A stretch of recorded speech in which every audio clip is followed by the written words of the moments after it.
तर पहिल्यांदाच लोणच्याचं रायतं तयार केलं. कसं झालं असेल तुम्ही नक्कीच सांगा. त्याच्यासाठी पूर्ण व्हिडिओ नक्कीच बघा.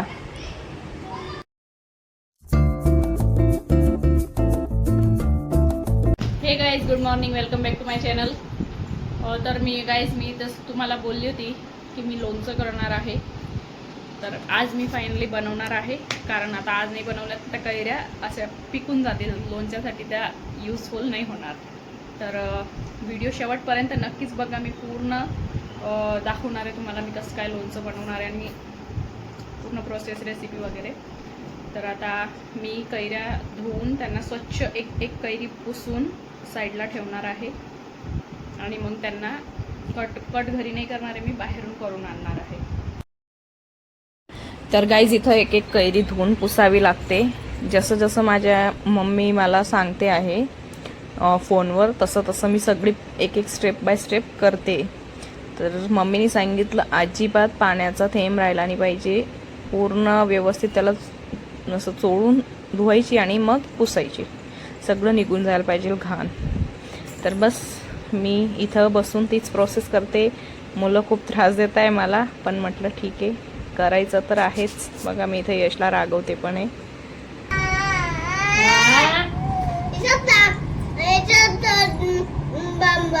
मला मुलांना सांभाळून खूप कठीण आहे हे काम. बघू आता. लोणचं नेहमी आजीच्या हाताचं लोणचं खाल्लेलं आहे, किंवा माझी मावशीला खूप छान जमतं मावशीच्या हाताचं दरवर्षी. आता आधी माझी आजी टाकायची, आता आजी तर पण आहे नाही, म्हणजे मम्मीची मम्मी. तर त्या आजीच्या हाताचं लोणचं म्हणजे लोणचं असायचं, खूप खूप छान असायचं. तर तशाच पद्धतीने माझी मावशी पण टाकते आणि मला पण मावशीनेच मला रेसिपी दिली आहे, प्रमाण दिलेलं आहे लिहून. ते प्रमाण पण मी तुमच्यासोबत शेअर करणार आहे. मी लास्टला त्याचा फोटो टाकेल प्रमाणाचा. तर त्या हिशोबाने तुम्ही पण स्क्रीनशॉट काढून हे करू शकता. 5 किलोचं प्रमाण आहे ते. तर नक्कीच व्हिडिओला एंडपर्यंत बघा तुम्ही.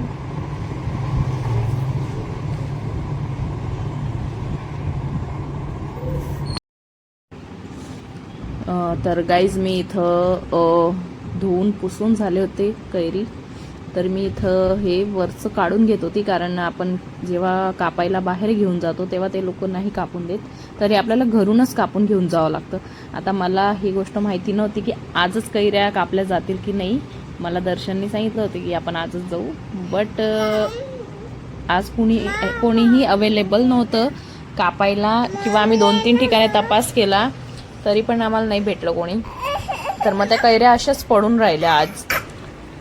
तर मी इथं काही कैऱ्या नरम पडलेल्या होत्या.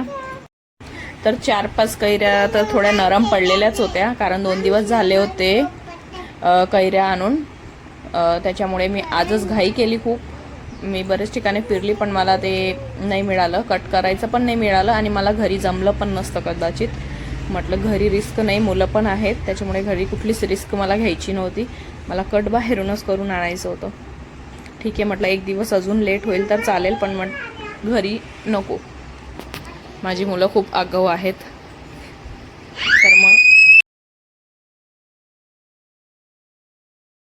तर इथं बघा मी काय काय घेतलंय. बडीशोप, धने, लवंग, मिरी, दालचिनी आणि त्याच्यात सगळं घेतलेले मसाले, आणि हे जिरं आहे आणि हे सुंठ पावडर आहे.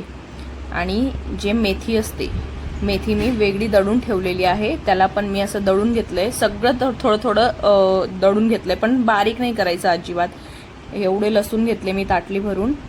आणि ही आहे राई, म्हणजे राईची डाळ असते ती येते, जे मेन इन्ग्रेडियंट असतं आपलं मसाल्यातलं लोणचं. तर इथं माझं आता मी सगळा पसारा म्हणजे करते आहे, मम्मीला विचारून. तर इथं मी जे लसूण होते ना गाईस, ते मी चटणीसोबत दळून घेतले. मी चटणी 1/2 किलो चटणी घेतली आहे, म्हणजे 250 ग्राम नाही, 250 ग्रामपेक्षा थोडी जास्त घेतली आहे. आणि त्यातली अर्धी चटणी मी लसूणसोबत अशी दळून घेतली आहे. आणि मग मी ठेवलं होतं तेल तापायला, इथे बघू शकतात तुम्ही. आणि मी खाली माझं हे रेडी करते, सगळे मसाले त्याच्यात टाकून. तर इथं सगळ्यात आधी मी टाकलंय मीठ, मीठ टाकून थोडंसं मी काढून घेतलंय मीठ. एवढं मीठ जास्त होईल मावशी बोलली मला, तर त्याच्यातलं मी 2 कप मीठ काढून घेतलंय. आणि त्याच्यावर मी टाकणार आहे ती राईची जी डाळ आहे, मोहरीची जी डाळ असते ती मी त्याच्यावर छान अशी पसरवून देईल. हे पहा किती छान दिसतंय ना मोहरीची डाळ. आणि त्याच्यानंतर एक एक मसाले जे आहेत ते मी सगळे एक एक ठेवले आहेत. पाहू शकतात तुम्ही, मिरची आणि लसूणची चटणी, लसूण आणि चटणी आणि बडीशोप वगैरे, धने, सगळे मसाले एक एक असे, सुंठ, आणि त्याच्यात 1.5 चम्मच मी हिंग टाकलाय. आणि फक्त मेथी वेगळी ठेवली आहे, कारण मेथी त्याच्यात मिक्स केली ना तर लोणचं थोडं चिकट होतं म्हणून त्याच्यात वेगळं तेल टाकायचं आपण. आता छान तेल उकळतंय, पण अजून पूर्ण उकळलं नाही आहे आपल्याला हवं तसं. मला इथं मम्मी आणि मावशी व्हिडिओ कॉलमध्ये सगळं सांगतात आहे. तर अजून माझं तेल झालेलं नव्हतं. म्हणजे तेल कसं समजेल, तर ह्याच्यात मी थोडे मेथीचे दाणे टाकले होते, ते काळे झाले पाहिजे, किंवा याच्यात तेल टाकल्यावर छान असा आवाज आला पाहिजे, तेव्हा ते तेल प्रॉपर झालेलं असतं.